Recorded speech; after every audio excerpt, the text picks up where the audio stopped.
Hey everyone, welcome back to the channel. My name is John and this is your Modern Tech Breakdown. Today I've got another story in the ongoing legal battle of AI companies versus copyright holders. Let's jump into it.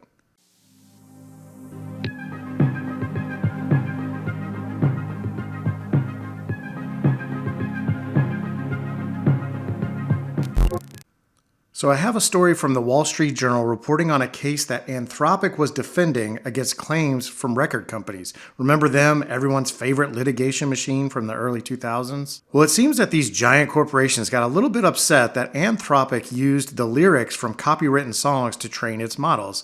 And it seems that Anthropic's model Claude would output verbatim or near verbatim song lyrics.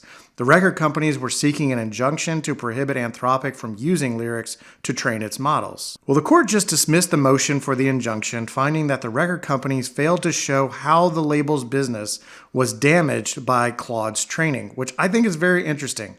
First, I must say I'm not aware of how record companies make any money on lyrics. It seems like lyrics are freely available on the internet. I've never heard of the record companies charging these sites a fee to use their copywritten lyrics, but perhaps they do. But regardless, the fact is that record companies make little or no money selling lyrics as far as I know, so this judgment may not extrapolate well to other cases. But the second interesting thing is that this finding is related to training. I suspect we're going to start to see an emerging legal consensus that merely training an AI model on data is not copyright infringement.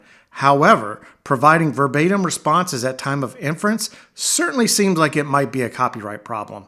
I think this is where we're headed with all these copyright suits. Training alone won't be enough to demonstrate copyright infringement.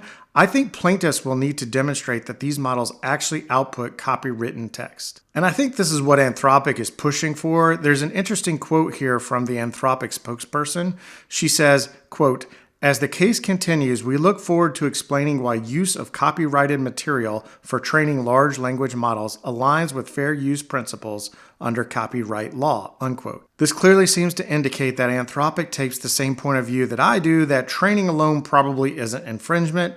But to wrap this one up, this isn't the end of this case. I believe the court is still going to have to decide on whether providing verbatim lyrics from the model does constitute infringement, and I think there's a chance that they will say that it does, which will probably require other AI companies to put in some sort of filtering or checking to make sure that the AI outputs do not infringe copyrights. And I think this is a pretty significant challenge. I'll be interested to see how these companies tackle that challenge technically. But I'll leave this one here for now. As always, thanks for watching. Please like, comment, and subscribe, and I will catch you next time.